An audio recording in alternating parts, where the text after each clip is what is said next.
And then later on, we'll also be getting into just how the financial markets are performing. But for now, let's take a look at Forex. A look at the United States dollar, currently buying at 3,732 right there, 0.38, selling at 3,742.38.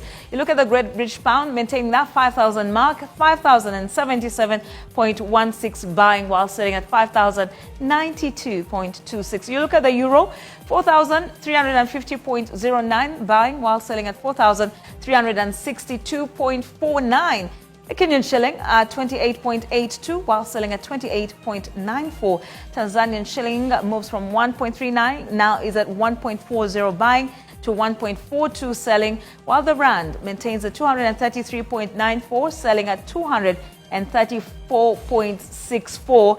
This is just some of the currencies, and like I said, we're tracking many more outside of this, but it is, of course, opening bell, and we're getting into the conversations of just what this particular, update and this particular movement, especially for those that are trading, what it means. So I am joined on set by Shadrach Kolya, who is a market analyst, to just share with us what this truly means for the business community, for everyone that's tracking the economy. Remember, we are actually set to have that $500 billion economy, sometime in the next couple of years, or 15 or thereabout. Shadrach, many thanks for joining us. Yes, it's quite a lot happening right here, but to make sense of it, why are we seeing this kind of movement this week in terms of the performance here? Okay, thank you very much for having me. So this week we have had a movement which is not very big, because it has been about 0.2% in the market, especially for the USD stroke UGX on the market. Yes. So basically, the currency in terms of UGX has reached its equilibrium in the market, because if we are to go back to February up to now, we noticed that the market had gone through a lot of fluctuations, especially sanctioned by the global inflation, imported inflation that was coming from fuel and other commodities. So at 3.7, basically the currency has been trading from 3,700 to 3,750. That is since June, July, and August. So what that indicates is that the currency has reached its equilibrium. Previously it was at 3.5, now it is at 3.7, and soon we may have it at 3.8, but not at this point, because it is at its equilibrium point. So what I can say is that what it indicates is that the currency has stabilized, and it has smoothed out all the global inflation and other disruptions that have been happening. Many thanks for that. Now, what does this kind of movement mean for an ordinary Ugandan who's probably looking at what lunch looks like today, going back to school, kids are either returning or thinking of taking back to kids? How does that affect this kind of movement for an ordinary Ugandan? So for an ordinary Ugandan, I can look at it in terms of 3 dimensions. I can look at in terms of consumers, because consumers are basically the ordinary Ugandans. Then we have importers, those that bring in goods from outside, and then those that take goods outside the country, and those are the exporters. So in terms of the importers, what this means is that this is a favorable position. Yeah, it means that importers can basically bring in more goods from outside the country, because at 3.7 it is not at an alarming rate. It's not at 3.8 or 3.9, so they can bring in more goods into the market, and that can also increase on the availability of goods in the market for the consumers. So now that brings us to the consumers, who can enjoy a variety of goods in the market. Now, will the goods be cheaper? Is the question. Are they cheaper with this kind of movement, or they will be slightly expensive? Of course, with this type of movement, it means that the goods would ideally be cheaper. However, how the market works is that the reaction is not immediate. It's not immediate. So it has to take a bit of time for it to smooth out. But however, it is a favorable position.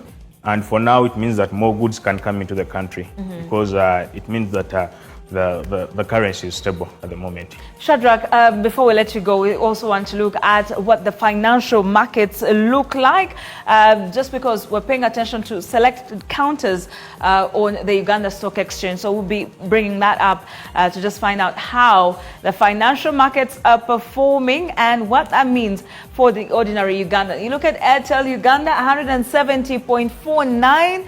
And that pretty much was the same performance as yesterday. You also have the British American Tobacco Uganda that has maintained the 11,400 thereabout. You're looking at that green zone. And of course, you also have the Bank of Baroda, that plus 2.46%. The share capital right there, share point is 62.50. Centum also doing well, 498.24. DFCU maintains the 337, and the East Africa Breweries Limited has made a significant recovery. It was in the red, about 7,898.40.